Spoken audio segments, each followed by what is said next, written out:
Hello friends, तो continue करते हैं सेकंड पार्ट इकोनॉमिक सर्वे का। इंडस्ट्री सेक्टर इस बार चूज किया है।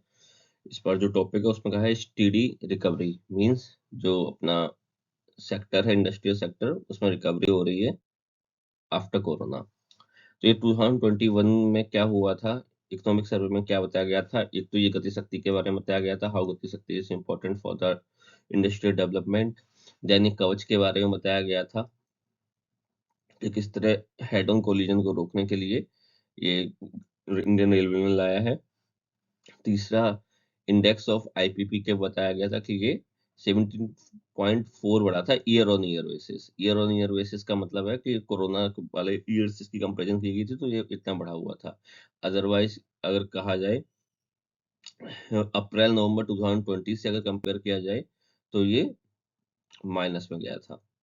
उसके बाद कैपिटल एक्सपेंडिचर की बात हुई थी तो इंडियन रेलवे ने कैपिटल एक्सपेंडिचर जो था अपना 1,55,181 करोड़ तक बढ़ाया था, जो कि 2009 से 2014 में जो एवरेज था 45,000 उससे काफी ज्यादा हो गया है। इसके बाद 2021-22 में भी इसे और बढ़ा दिया। Data is not important, but important ये है कि इंडियन रेलवे में जो कैपिटल है वो काफी ज्यादा बढ़ रहा है। ये 5 टाइम इंक्रीज हुआ है 2014 के लेवल से। रोड कंस्ट्रक्शन लगातार नितिन गडकरी जी की कृपा है बढ़ते ही चला जा रहा है। 36.5 किलोमीटर पर डे हो गया है, जो कि 2019 में 28 किलोमीटर पर डे था। इम्पोर्टेंट इसमें यह है कि जो टोल की रेट है ये विद द टाइम इंक्रीज ही होती जाएगी या मॉडरेट होगी, क्योंकि टोल लगता था किसी तरह जो भी आपकी टोल रोड बन रही है उस पर्टिकुलर रोड पे जो खर्चा आया उसको निकालने के लिए। अब अगर टोल का यूज अगर ये होगा कि उससे हम लोग टोल को हम लोग ये मान लेंगे कि it is a source of income, कि इस पर एक टोल है वो बढ़ते ही चला जाएगा और या फिर वही कांस्टेंट रेट रहेगा हमेशा के लिए, then it is a cause of concern also. तो ये चीज देखनी होगी, बाकी सब तो गडकरी ये सही कर रहे हैं। दूसरा, net profit to sales ratio जो था कॉर्पोरेट का 10.6% हो गया था, आरबीआई की स्टडी थी डिस्पाइट द पेंडेमिक। उसके बाद है ये पीएलआई स्कीम, काफी ज्यादा इस समय हर चीज में लाई गई है। प्रोडक्शन लिंक्ड स्कीम थी, जिससे कि मेन इसका फोकस जो था वो इंफ्रास्ट्रक्चर पे था, और इंफ्रास्ट्रक्चर दोनों डिजिटल भी और फिजिकल दोनों के डेवलपमेंट के लिए था, जिससे कि ईज ऑफ डूइंग बिजनेस बढ़े और जो रिकवरी हो वो तेजी से हो। नेशनल रेलवे प्लान लाया गया था, इसमें ये कहा था कि नेशनल रेलवे प्लान में क्या कहा गया, 40 to 45% शेयर फ्रेट में रेलवे का होना चाहिए। टोटल 100% इलेक्ट्रिफिकेशन दिसंबर 2023 तक कंप्लीट हो जाना चाहिए। 160 किलोमीटर स्पीड को टारगेट करेंगे ये लोग। नो लेवल क्रॉसिंग्स होगी, और खासकर जो ये 165 है, ये जो ये कोऑर्डिनेटर वाली जो है, मतलब जो गोल्डन कोऑर्डिनेटर ये फ्रेट कॉरिडोर बना रहे हैं नॉर्थ साउथ ईस्ट वेस्ट, उसमें बनाने की बात हुई है।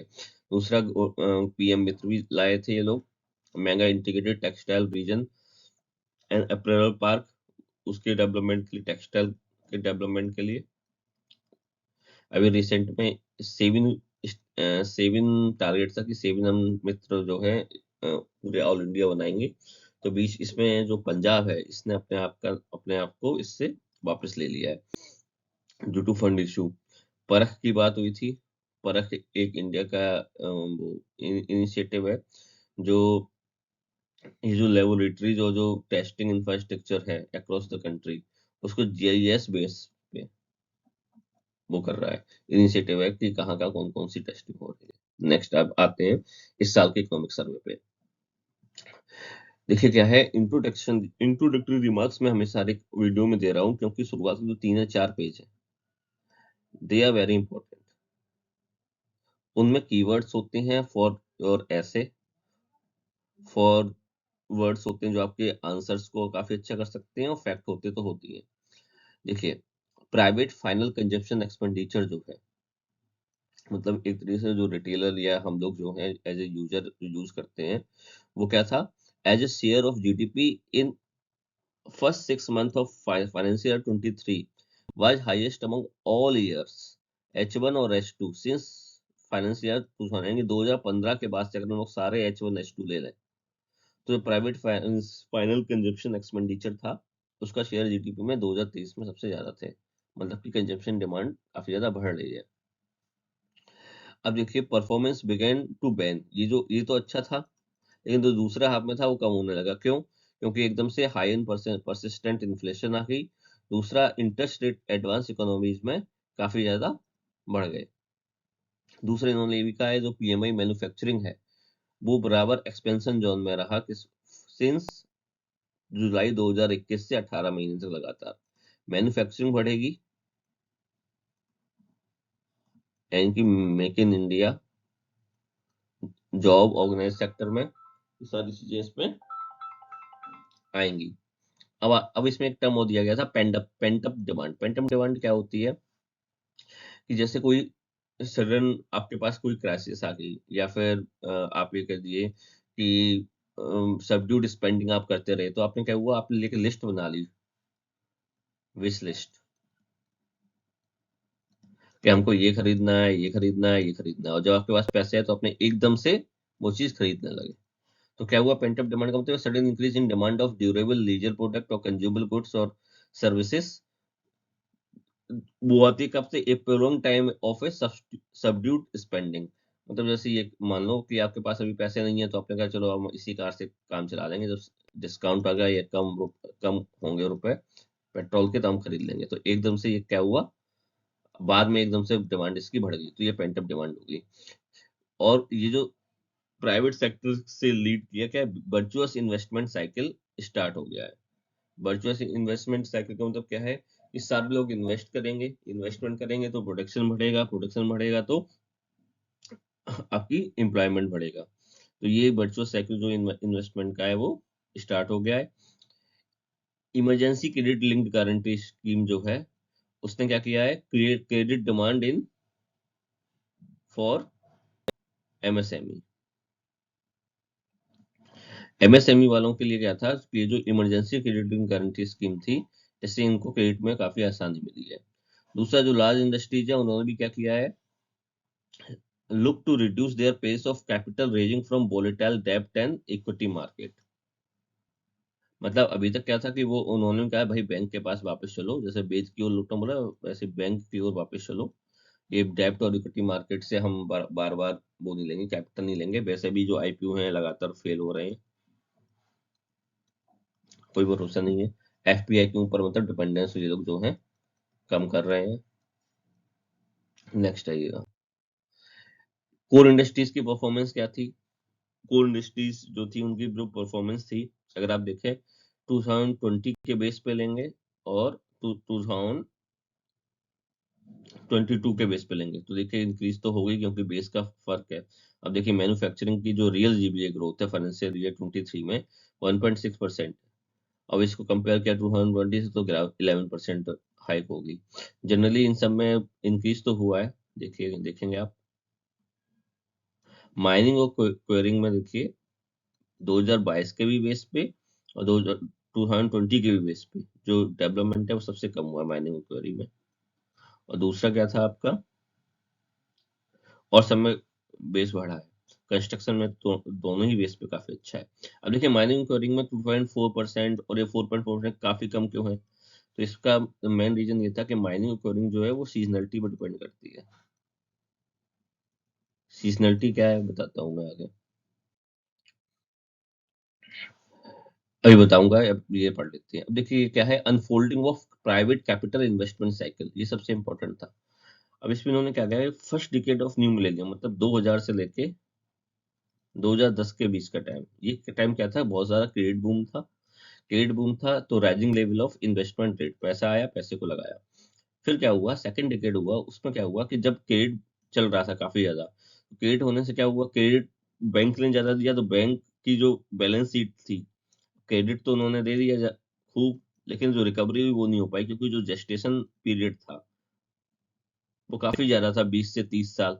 तो रुपए वापस नहीं आए, रुपए सारे चले गए, तो दोनों की बैलेंस शीट जो थी, कॉर्पोरेट्स की और इन बैंक की, दोनों एनपीए बढ़ने लगी। एनपीए बढ़ने लगे तो कॉर्पोरेट्स ने क्या बोल दिया, बैंक ने क्या बोल दिया कि भाई हम क्रेडिट स्लो कर दिया, क्रेडिट स्लो कर दिया।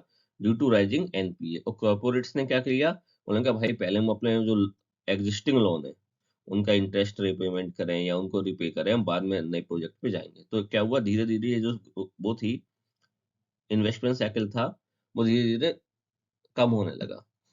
अब क्या है कि जब तक ये 2014-2015 के बीच में जो भी पॉलिसी मेकर्स थे उनको लगा कि भाई कौन कौन सी प्रॉब्लम है इनके कारण ये सब हो रहा है, तब उन्होंने लगा कि भाई ये तो एनपीए की प्रॉब्लम आ रही है, या फिर जो बड़े कॉर्पोरेट्स हैं उनको प्रॉब्लम हो रही है, उनके पास जो पैसा बचा नहीं है लगाने को, और टैक्स काफी ज्यादा है, जिससे कि ऑलरेडी जितना पैसा बचा है उसका आधे से ज्यादा पता चला टैक्स में चला जा रहा है। तो गवर्नमेंट ने क्या बोला, गवर्नमेंट ने कहा चलो हम जीएसटी लाते हैं, ईज ऑफ डूइंग्स के नॉर्म्स लाते हैं, कारपोरेट टैक्स को कम करते हैं।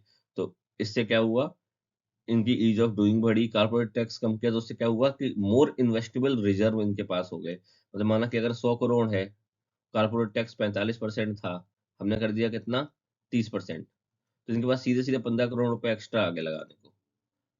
तो इन क्या हुआ, इनका कॉन्फिडेंस बिल्डअप हुआ।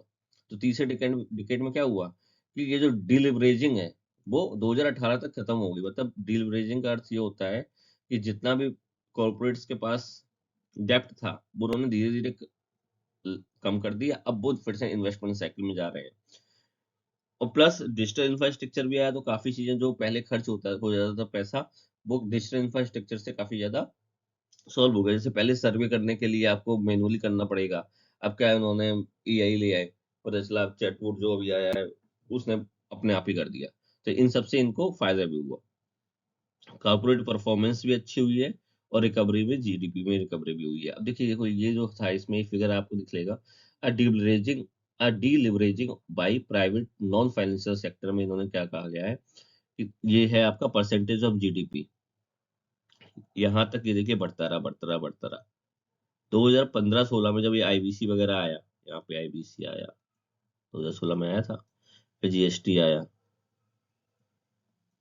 ईज ऑफ डूइंग बिजनेस भी तो धीरे धीरे कम हुआ, फिर एकदम से कोरोना आ गया। तो ये जो बीच के 2 साल हैं वो कोरोना में चले गए।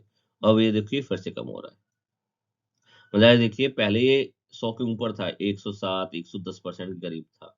अब ये धीरे, जब तक कोरोना नहीं आया था तब तक ये कितना हो गया था, 83% करीब हो गया था 2018 में। उसके बाद फिर से ऊपर गया, फिर से कम हो गया। तो धीरे धीरे प्राइवेट कैपिटल इन्वेस्टमेंट साइकिल अब स्टार्ट हो गया है। नेक्स्ट आइए, अब देखिए अब सीजनलिटी की जो मैं बात कर रहा था, सीजनलिटी क्या है कि has contributed to constraining the growth of production in respect of mining and quarrying। क्यों? अब देखिए एंड कंस्ट्रक्शन में भी थोड़ा बहुत हुआ है। क्यों? क्योंकि रेनफॉल जो है Q2 ऑफ फाइनेंशियल 23 में वाज 12% हायर। देखिए अब होता क्या है कि माइनिंग क्वेरिंग जो ज्यादातर होती है, अगर बारिश के टाइम में वो माइंस जो है बंद कर दी जाती है।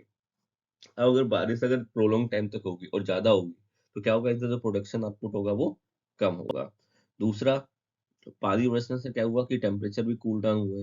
जब टेम्परेचर कम होंगे तो इलेक्ट्रिसिटी की डिमांड भी कम हो जाएगी। जब इलेक्ट्रिसिटी की डिमांड कम हो जाएगी तो अपना जो पावर सेक्टर है वो ओबेस से प्रोडक्शन अपना कम कर देगा, क्योंकि एक्सेस इलेक्ट्रिसिटी कहाँ रखेगा, कि कोई इंपोर्ट भी एक लिमिट तक ही कर पाएगा ना, सॉरी एक्सपोर्ट भी। अब देखिए in manufacturing constrained by a large buildup in inventory. देखिए जो मैन्युफैक्चरिंग होती है वो तीन स्टेप पे चलती है। सबसे पहले डिमांड आती है, डिमांड आती है तो फिर सप्लाई करते हैं मैन्युफैक्चर वाले और स्टॉक रखते, इन्वेंट्री बना लेते हैं अपनी। यहाँ से फिर दूसरा स्टार्ट होता है, दोबारा डिमांड आई तो इस इन्वेंट्री को पहले फिनिश करते हैं, उसके बाद फिर से प्रोडक्शन स्टार्ट करते हैं। तो ये 3 स्टेप होते हैं। अब अगर इस बार क्या हुआ कि जो ये बिल्डअप ऑफ इन्वेंट्री के कारण क्या हुआ, यहाँ पे आप देखिए रियल जीबीए ऑफ मैन्युफैक्चरिंग जो है ऊपर नीचे रही। स्टॉक देखिए धीरे ज्यादा हो गया फिर कम हो गया। तो ये जो मैन्युफैक्चरिंग का जो ग्रोथ है वो इन्वेंट्री के कारण क्या हुआ, कम ज्यादा होता रहा, और एक तरह से माइल्ड रहा ये, ना स्लोप, ना ऊपर गया ना कांस्टेंट रहा, नीचे रहा, कभी नीचे कभी ज्यादा। हाँ ये जो है, ये जो double digit to credit code in MSME, MSME में जो क्रेडिट मिलता है वो डबल डिजिट में इंक्रीज हुआ है in increase in consumption level, और कंजप्शन लेवल में भी काफी ज्यादा बढ़ा है। इकोनॉमिक सर्वे में एक चीज और बताया गया कि जो एफडीआई है, ईज ऑफ डूइंग बिजनेस के लिए एक एग्जांपल दिया गया है, 100% ऑटोमेटिक रूट कर दिया गया है in sale of coal and related activities. और दूसरा, ये जो आपके जो न्यूज एंड करंट अफेयर अगर आप अपलोड या स्ट्रीमिंग कर रहे हैं थ्रू डिजिटल मीडिया, तो इस पर भी 26% एफडीआई कर दिया गया है, लेकिन गवर्नमेंट रूट से। अब आपने देखा होगा कोरोना टाइम के बाद काफी ज्यादा ये जो फिजिक वाला हुए या बाजू हुए, इस सबको काफी सारा फंडिंग मिली, काफी ज्यादा लोग यूनिकॉर्न आ गए, यूनिकॉर्न हो गए सारी स्टार्टअप, एजुकेशन स्टार्टअप की अगर हम बात करें। तो ये जो एफडीआई ये जो थे, बायजू ने तो अब ये तक कह दिया कि भाई हम लोगों का जो विजिबिलिटी है वो ओवर विजिबिलिटी हो रही है। तो उसने क्या किया है, अभी रिसेंटली बीसीसीआई को नोटिस दिया है कि भाई आप लोगों की जो ड्रेस होती थी उससे, उसकी स्पॉन्सरशिप से हम किट ड्रेस स्पॉन्सरशिप जो लिखा रहता था बायजू हर जगह, उससे हम नाम वापस लेते हैं। मतलब ओवर विजिबिलिटी हो रही है, मतलब इतना पैसा था कि कंटिन्यू किए रखा। तो अभी इन्होंने ये बीसीसीआई का ये जो ड्रेस स्पॉन्सर है वो ड्रेस स्पॉन्सरशिप से वापस नाम ले लिया है। अब government support to MSME sector, ये मैंने इसलिए लिख दिया है कि आप लोग इसे पॉज करके इसे पढ़ लीजिएगा, ये इंपॉर्टेंट होते हैं, सीधे सीधे पॉइंट है। जैसे कि चैंपियन पोर्टल बना है, ठीक है, आपकी रैंप स्कीम बनी है, उसके बाद आपके उद्यम पोर्टल बना है, ठीक है। दूसरा आपका जो ग्लोबल टेंडर रिक्वायरमेंट है प्रोक्योरमेंट के लिए, उसको वेव ऑफ किया है, एमएसएमई सपोर्ट के लिए लिमिट 200 करोड़ है, ठीक है। उसके बाद सेल्फ रिलायंट इंडिया फंड, आत्मनिर्भर भारत फंड के थ्रू 50,000 करोड़ रुपए दिए गए हैं इसको, एमएसएमई सेक्टर को। बाकी इसकी और भी अगर आपको डिटेल चाहिए तो ये एमएसएमई की साइट पे अगर जाएंगे तो उसमें एक ई बुकलेट है, उसको आप डाउनलोड कर लीजिएगा, या फिर तो आप इस लिंक को टैप कॉपी कर लो, लेकिन अगर आप सीधे सीधे एमएसएमई की साइट पर जाएंगे आप उसे सर्च कर लेंगे। नेक्स्ट चलते हैं। इलेक्ट्रॉनिक इंडस्ट्री में क्या बताया गया था, इलेक्ट्रॉनिक इंडस्ट्री में बताया गया था कि इंडिया की जो इलेक्ट्रॉनिक इंडस्ट्री है वो काफी ज्यादा ग्रोथ कर रही है, डबल डिजिट में। अब लेकिन हम लोगों को अब वे फॉरवर्ड अगर देखा जाए तो हम लोगों को किसको फॉलो करना है। देखिए, अमेरिका ने क्या किया, एक चिप्स एंड साइंस एक्ट बताया अभी, जब ये चिप की काफी प्रॉब्लम हो गई थी। अमेरिका में क्या है, अमेरिका केवल 10% अपने रिक्वायरमेंट की चिप सेमीकंडक्टर है बनाता है, और बाकी 90% क्या होता है, वो डिपेंडेंट है इस पे, इम्पोर्ट पे। तो उसने क्या, सिमिलर सिचुएशन सारे वर्ड्स की है, सारे लोग चाइना पे डिपेंडेंट है। तो इसने क्या किया, अपना एक एक्ट बनाया, उसके थ्रू क्या किया, उन्होंने कहा कि हम 10 साल तक हम 280 बिलियन देंगे, लेकिन उस 280 बिलियन डॉलर में से 71% जो है वो आर एंड डी पे खर्च होगा। देखिए, मतलब एक्ट आया, उन्होंने सबसे ज्यादा पैसा किसको दिया, शिक्षकों को दिया। किसको, शिक्षकों को। तो किसी भी सोसाइटी की जो मेच्योरिटी है ना, इस चीज से दिखती है कि आपका जो एक्ट है उसमें उन्होंने क्या किया, 71%। अपने यहाँ क्या है, एक्स्ट्रा खर्चेस, एक एक्स्ट्रा खर्चे जो होते हैं या मैं एडमिनिस्ट्रेटिव जो कॉस्ट होती है, वो 5 से 10% रख दी जाती है हर एक बजट में। यहाँ पे क्या है, 71% सीधे सीधे आर एंड डी पे, इसको फॉलो करके इंडिया को अपना काम करना चाहिए। तो इंडिया की गवर्नमेंट ने भी काफी सपोर्ट स्कीम्स निकाली, लेकिन उसमें उन्होंने जो आर एंड डी के लिए दिया है वो 2.5% दिया है अब, और उसमें एक अप टू एक लिमिट भी लगा दी है। ऑल्दो उन्होंने 50% जो है गवर्नमेंट ने सब्सिडी दी है स्कीम्स पे, कि अगर आप कोई भी सेमी कंडक्टर है, फैब्स बना रहे हैं। एक्चुअली सेमी कंडक्टर जो मैन्युफैक्चरिंग प्लांट है उन्हें फैब्स बोलते हैं। फैब्स का मतलब होता है फैब्रिकेशन प्लांट, फैब्रिकेशन प्लांट। कभी कभी इनको फाउंड्री भी बोल देते हैं, या ध्यान रखिएगा। दूसरा क्या है, design linked incentive DLI scheme बताइए। इसमें उन्होंने कहा है 50% जो है एलिजिबल एक्सपेंडिचर डिजाइन पे है, उसको हम लोग सपोर्ट करेंगे, सीलिंग कर दिया 15 करोड़।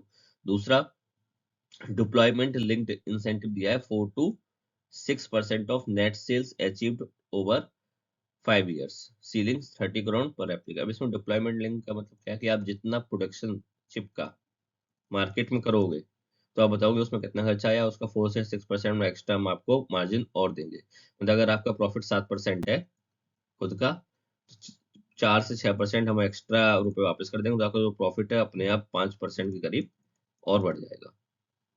ये डिजाइन लिंक्ड स्कीम जो है ये पिछले साल ही आई है, इसको आप थोड़ा डिटेल में अगर आप पढ़ पाए तो पढ़ लेना, आ सकती है, छोटा क्वेश्चन आ सकता है। दूसरा कोल इंडस्ट्री की बात हुई। अब कोल इंडस्ट्री में क्या हुआ कि expected to grow by 6 to 7% annually, और जो 2026 तक है इसका प्रोडक्शन जो है कितना 1 बिलियन टन पहुंच जाएगा। और आगे बढ़ाएं तो आगे तो इकोनॉमिक सर्वे ने 1.5 बिलियन की भी टारगेट रखा है। अब लोग कह रहे हैं कि भाई रिन्यूएबल एनर्जी लगाओ, कोल बेस्ड इंडस्ट्री खत्म करो। यहाँ पे देखिए 6 to 7% ग्रो हो रहा है, 1 बिलियन टन कोल निकाला जाएगा तो क्या ही बात होगी।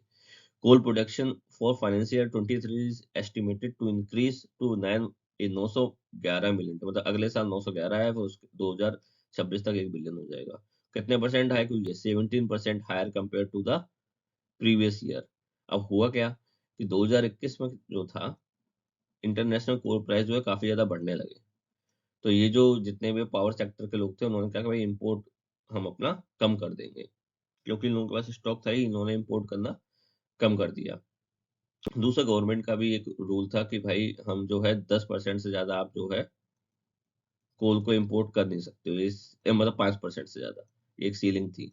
तो उन्होंने इससे भी कम करना शुरू कर दिया, और इनका जो स्टॉक है कोल का काफी कम हो गया। जनरली जो 12 दिन का स्टॉक होता है वो 8 दिन का ही शायद रह गया था।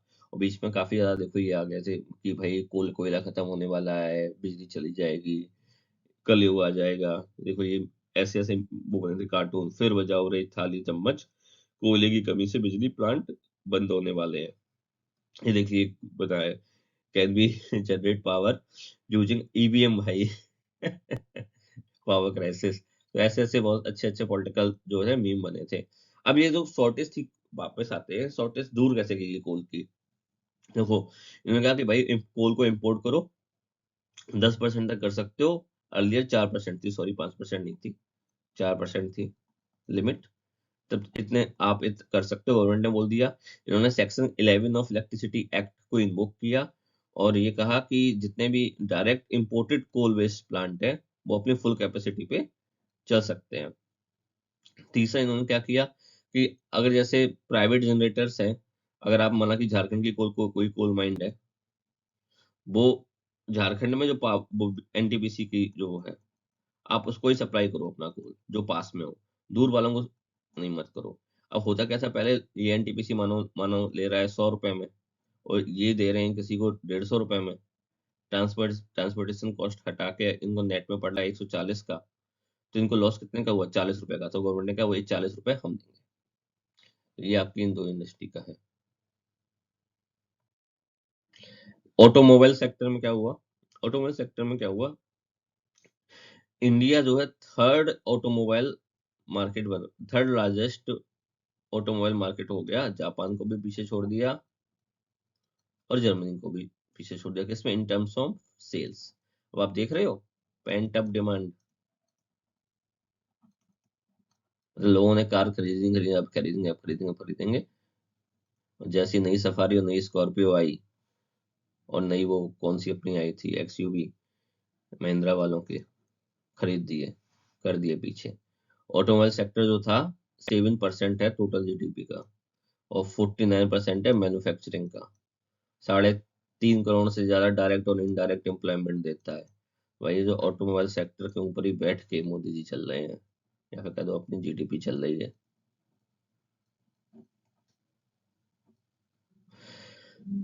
दूसरे इलेक्ट्रिक व्हीकल के ऊपर काफी ज्यादा फोकस किया गया, काफी ज्यादा कॉन्सेप्चुअल कौन सी स्कीम में इलेक्ट्रिक व्हीकल से फेम है।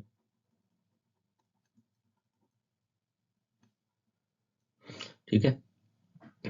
दूसरा देखो इस पे आ गया, शिप बिल्डिंग के लिए एक बहुत ज्यादा इंपॉर्टेंट, शिप बिल्डिंग एकमात्र ऐसी इंडस्ट्री है जिसका जो एम्प्लॉयमेंट मल्टीप्लायर है वो 6.4 है। और दूसरा, शिप बिल्डिंग का मतलब अगर आप 1.5 करोड़ रुपए, 1.5 लाख करोड़ रुपए आप शिप बिल्डिंग प्रोजेक्ट के लिए लगाते हो, तो उससे एक्चुअली जो मनी जो है वो कितने लाख करोड़ सर्कुलेट हो जाती है मार्केट में? 2.73 लाख करोड़ सर्कुलेट हो जाती है। सबसे ज्यादा मल्टीप्लायर इफेक्ट है शिपिंग इंडस्ट्री का, सारी अगर देखें इंडस्ट्री में। अब इसका यूज क्या होता है? इसका यूज होता है absorbing the labour migrating from the agricultural pursuit to manufacturing facilities established by shipyard and their ancillary industry। देखिए मैंने जो पिछला वीडियो बनाया था उसमें मैंने एग्रीकल्चर के बारे में जो दो पिछले साल वाले इकोनॉमिक सर्वे में बोला गया था उसकी बात की थी। उसमें उन्होंने बताया था पीरियोडिक लेबर सर्वे जो हुआ है इस साल, उसमें उन्होंने क्या बताया है कि काफी ज्यादा जो एग्रीकल्चर लेबर है वो माइग्रेट हो रहा है किससे, फील्ड से। मतलब 27% रह गया है 40% से, इतना ज्यादा कम हो गया है। तो ये कहाँ जा रहा है? तो ये सारे लोग इसी ये जो शिपिंग सेक्टर है इसमें यूज हो सकते हैं, अगर अगर आपको ऑर्गेनाइज सेक्टर में इसको लाना इम्प्लॉय कराना है। तो गवर्नमेंट क्या कर सकती है कि ये जो आसपास के जो लोग फार्मर जो छोड़ रहे हैं उनको, अब छोड़ क्या रही है, छोड़ रही है वो तभी छोड़ रहे होंगे जब उनको यहाँ पे जॉब मिल रही होगी, तभी ये लोग जा रहे होंगे। तो ये इन दो ऑटोमोबाइल सेक्टर से बिल्डिंग सेक्टर के बारे में बताया गया। अब है एक लास्ट में इन्होंने एक बताया है, जो ये स्टार्टअप के ऊपर इन्होंने बात की है। गवर्नमेंट ने स्टार्टअप में इन्होंने कहा है कि एक तो निधि स्कीम चल रही है, national institute for developing and harnessing innovation, और अटल इनोवेशन मिशन। ये तो मेन अम्ब्रेला स्कीम्स है। इसके अंदर सब स्कीम काफी चल रही हैं, जैसे technology incubation, development of entrepreneur, tyre 2.0। ये क्या है, R&D के पे फोकस करेगा। नीति आयोग भी काफी ज्यादा ला रहा है, अपने अपने स्मॉल स्मॉल जो सेगमेंट होते हैं, पोर्टल होते हैं। अब एक टर्म आ रहा है फ्लिपिंग का। फ्लिपिंग का मतलब क्या होता है कि जैसे कोई कंपनी है, उसने इंडिया में अपनी शुरुआत की, इंडिया में हेडक्वार्टर बनाया। फिर उसे लगा कि भाई इंडिया में अपना हेडक्वार्टर है, लेकिन इंडिया में हेडक्वार्टर से हमारे ऊपर टैक्स ज्यादा लग रहे हैं, ये ज्यादा लग रहा है। तो वो क्या करता है, वो अपनी पूरी इंटायर ओनरशिप जो है ट्रांसफर कर देता है इंडियन कंपनी की किसे, एन ओवरसीज एंटिटी को। और सारे आईपी और सारा डेटा जो है वो सारा कहाँ चला जाता है, इंडियन कंपनी का, उसको ही ट्रांसफर हो जाता है। तो एक तरीके से इंडिया वालों ने पौधा लगाया, वो जैसे ही बड़ा हुआ वो गमले के साथ वो ले गए अब दूसरे क्या, सारी प्रॉपर्टी, आईपी रेट सारे इंडिया से हटके कहाँ चले गए, उसी कंट्री के पास चले गए जहाँ पे उसकी मदर कंपनी है। ये सब चीजों में कौन सी कंट्री बहुत ज्यादा आगे हैं? यूरोप में नीदरलैंड, सिंगापुर, अपनी इधर पे दुबई। इन सारे लोगों ने अपने रूल ही ऐसे बना रखे हैं कि भाई हमारे यहाँ हो तो अपनी बनी पकी पकाई कंपनी को लेके हम रख लेंगे, हम आपको टैक्स भी बहुत कम लगाएंगे। अब जैसे एग्जाम्पल क्या है, फ्लिपकार्ट। फ्लिपकार्ट ने क्या किया, पूरी कंपनी उठा के कहाँ पहुंचा दी, सिंगापुर। और सिंगापुर में क्या किया, उसको अपने वॉल 77% जो शेयर है वो किसको कर दिए, वॉलमार्ट को बेच दिए। इवन जो अपने रिटेल मार्केट के जो शेयर हैं वो भी ट्रांसफर कर दिए किससे, फॉरेन कंपनी को साइलेंटली।